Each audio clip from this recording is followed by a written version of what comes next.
નમસ્તે વિદ્યાર્થી મિત્રો, સ્વાગત છે તમારું મારી યુટ્યુબ ચેનલમાં।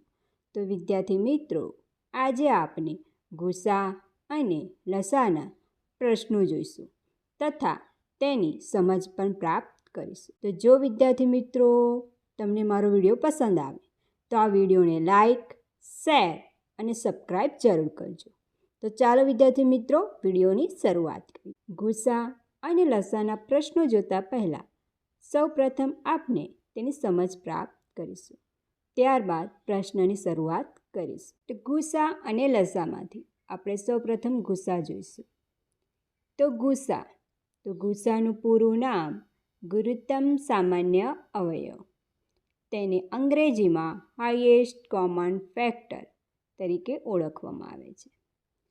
જે ગુરુત્તમ છે તેનો અર્થ થાય છે સૌથી મોટો અવયવ, અને જે સામાન્ય અવયવ તેનો અર્થ થાય છે આપેલી બધી સંખ્યાઓના સમાન અવયવ।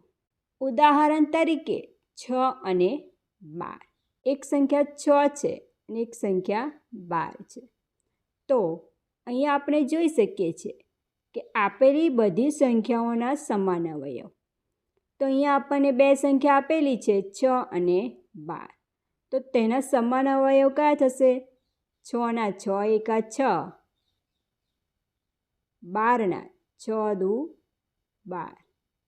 તો આમાંથી સમાન કયો છે? 6। આમાં પણ 6 છે, આમાં પણ 6 છે, તો બંનેમાં 6 હોવાથી તેનો ગુસા 6 થશે। આગળનો પોઈન્ટ છે ગુરુત્તમ સામાન્ય અવયવ એટલે આપેલી બધી સંખ્યાઓના સમાન અવયવ પૈકી સૌથી મોટો સામાન્ય અવયવ, જેને ટૂંકમાં ગુસા કહે છે। આપણે જોઈ ગયા 6 અને 12માં 6 છે એ સામાન્ય અવયવ મળે છે અને એ સૌથી મોટો અવયવ છે અને ગુસા આપણો થાય છે।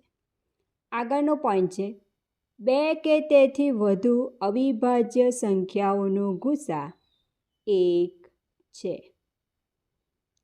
તો અહીં આપણે જોઈ શકીએ છીએ અહીં અવિભાજ્ય સંખ્યાઓની વાત કરવામાં આવી છે। ઉદાહરણ તરીકે 13 અને 23। તો 13 છે, સંખ્યા 13 છે, 13 એકા 13, અને 23 છે તો 23 એકા 23। તો બંનેમાં કોમન શું છે? 1। તો આનો ગુસા શું મળશે આપણને? ફક્ત 1, કારણ કે 13 આગળ કોઈના પણ ઘડિયામાં આવતા નથી। તેવી જ રીતે 23 છે તે પણ આગળ કોઈ પણ સંખ્યાના ઘડિયામાં આવતા નથી, અને તે બીજી કોઈ પણ સંખ્યા વડે વિભાજ્ય નથી, માટે જ આ સંખ્યાઓ કેવી છે? અવિભાજ્ય છે, અને અવિભાજ્ય સંખ્યાઓ હોવાથી તેનો ગુસા હંમેશા કેટલો મળે છે? 1 મળે છે। હવે અહીંયા આપણને બે સંખ્યા જોવા મળે છે। ધારો કે આવી રીતે હોય ત્રણ સંખ્યા 7, 11, 13, તો પણ આમનો ગુસા 1 થાય છે, તે તમારે ધ્યાનમાં રાખવાનું છે। હવે આપણે જોઈશું બીજો પોઈન્ટ, તે છે લસા। લસાનું પૂરું નામ લઘુત્તમ સામાન્ય અવયવી, તેને અંગ્રેજીમાં લેસ્ટ કોમન મલ્ટિપલ અથવા લોએસ્ટ કોમન મલ્ટિપલ તરીકે પણ ઓળખવામાં આવે છે। અહીંયા જે લઘુત્તમ છે તેનો અર્થ થાય છે નાનામાં નાનું। તો લઘુત્તમ સામાન્ય અવયવી એટલે 2 કે તેથી વધુ સંખ્યાઓના સૌથી નાનું સામાન્ય અવયવી, જેને ટૂંકમાં લસા વડે દર્શાવાય છે। ઉદાહરણ તરીકે 7 અને 14। હવે આપણે જોઈએ 7 અને 14 સંખ્યા આપેલી છે, તો 7 એકા 7 થશે અને 7 દુ 14 થશે। બંનેમાં કોમન શું છે? 7 છે, તો આ 7 અહીંયા મૂકી દઈશું। પછી કોઈ પણ કોમન સંખ્યા જોવા નથી મળતી, એટલા માટે હવે કઈ સંખ્યા બાકી રહી છે? 2 અને 1, તો 2 એકા 2 અને 2 એટલે 7 દુ 14, તો જે આપણો લસા છે કેટલો થઈ જાય છે? બંને સંખ્યાનો 14 થઈ જાય છે. અને જ્યારે ગુસાની વાત કરવામાં આવે છે ત્યારે 7 અને 14નો ગુસા કેટલો થઈ જાય છે? 7. અને લસા કેટલો થઈ જાય છે? 14. આગળનો પોઈન્ટ છે અવિભાજ્ય સંખ્યા, એટલે કે 2 કે તેથી વધુ અવિભાજ્ય સંખ્યાઓનો લસા એ 2 સંખ્યાઓના ગુણાકારથી મળતી સંખ્યા છે. ઉદાહરણ તરીકે 7 અને 11. હવે ઉદાહરણમાં લખ્યું છે 7 અને 11. આપણને શું કહ્યું છે? એ સંખ્યાઓના ગુણાકારથી. એટલે 7 ગુણ્યા 11 કરીશું તો 11 × 77. આપણને શું મળી જાય છે? લસા મળી જાય છે. જેમ ગુસાની અંદર 7 અને 11નો ગુસા 1 થાય છે, તેવી જ રીતે લસાની અંદર 7 અને 11નો ગુણાકાર કરવાથી આપણને લસા મળે છે. ક્યારે? અવિભાજ્ય સંખ્યા હોય ત્યારે. તો વિદ્યાર્થી મિત્રો, તમને અહીંયા સુધી સમજ પડી ગઈ હશે. હવે આગળ જોઈશું. સૂત્ર છે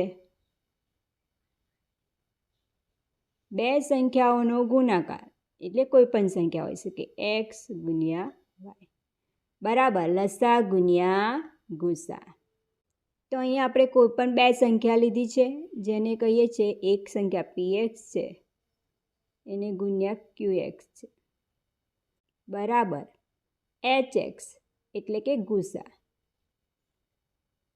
ગુણ્યા mx એટલે કે લસા. જ્યારે પણ કોઈ પણ 2 સંખ્યાની વાત કરવામાં આવી હોય અને લસા અને ગુસા આપેલો હોય ત્યારે આ સૂત્રનો આપણે ઉપયોગ કરવાનો છે. એટલે તમને પરીક્ષામાં આ 4માંથી કોઈ પણ 3 વસ્તુ આપેલી હોઈ શકે છે અને ચોથી તમને શોધવાની કહી દેવામાં આવે છે. તો તમારે આ સૂત્રનો ઉપયોગ કરીને ગણતરી કરી શકો છો. તો વિદ્યાર્થી મિત્રો, હવે આપણે પ્રશ્નોની શરૂઆત કરીશું, જે પરીક્ષામાં પૂછાયેલા છે તેવા પ્રશ્નો અહીંયા લેવામાં આવેલા છે. તો પ્રશ્ન 1 છે 2 સંખ્યાઓનો ગુણાકાર 84 27 છે અને તેમનો ગુસા 53 છે. તો એ સંખ્યાઓનો લસા શોધો. સૌપ્રથમ આપણે સૂત્ર મૂકીશું. px ગુણ્યા qx બરાબર hx ગુણ્યા mx. તો px છે અને qx બંને આપેલા જ છે, 84 27.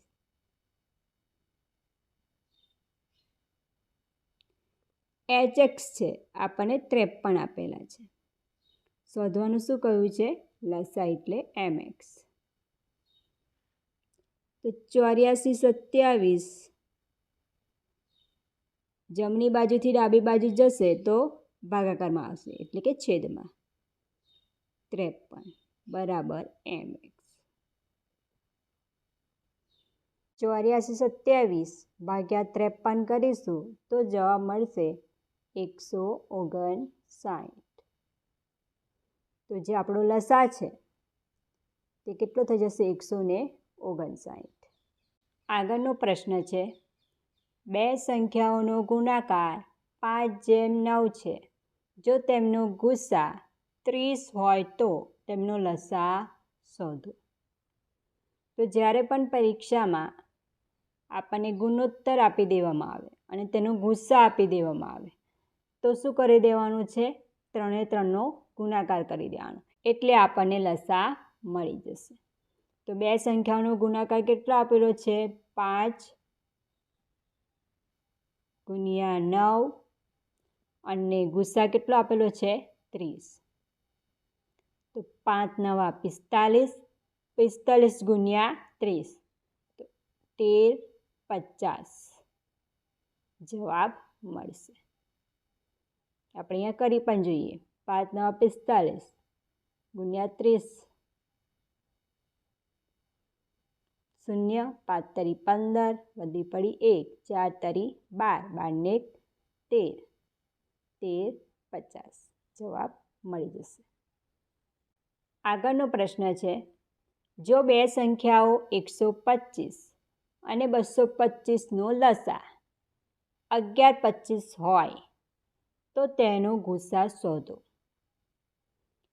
તો આપણે સૂત્ર મૂકીશું. સૌપ્રથમ px ગુણ્યા qx બરાબર hx ગુણ્યા mx. તો બે સંખ્યાઓ આપેલી છે આપણને. એક સંખ્યા 125, બીજી સંખ્યા 225. hx આપેલા નથી, શોધવાના છે, એટલે કે ગુસા. લસા આપેલો છે, કેટલો છે? 1125.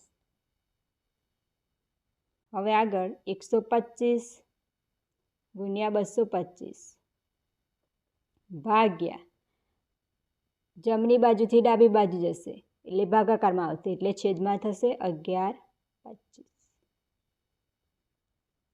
225 ગુણ્યા 5 કરીશું તો 1125 થશે. ગુણાકાર કરી જોઈએ. 225 ગુણ્યા 5, 5 5 25, 5 તો 10 અને 2 12, વધી પડી 1, 5 તો 10 ને 11, તો 1125. 25 પંચા 125, એટલે ગુસા આપણો 25 મળી જશે. આગળનો પ્રશ્ન છે, 30, 40 અને 50નો ગુસા અને લસા કેટલો થાય? તો અહીંયા આપણે ગુસા પણ શોધવાનો છે અને લસા પણ શોધવાનો છે. તો સૌપ્રથમ આપણે ગુસા શોધીશું. ગુસા બરાબર 30, 40 અને 50. તો 10 તરી 30, 10 ચોક 40 અને 10 પંચા 50. તો આપણે જોઈ શકીએ છીએ બધામાં 10 કોમન છે, 3 એ 3 સંખ્યામાં. પછી જે 3, 4, 5 છે એમાં કોઈ પણ સંખ્યા કોમન નથી. તો જે આપણો ગુસા છે એ કેટલો થઈ જશે? 10. તો ગુસા મળી જશે 10. હવે આપણે લસા શોધીશું.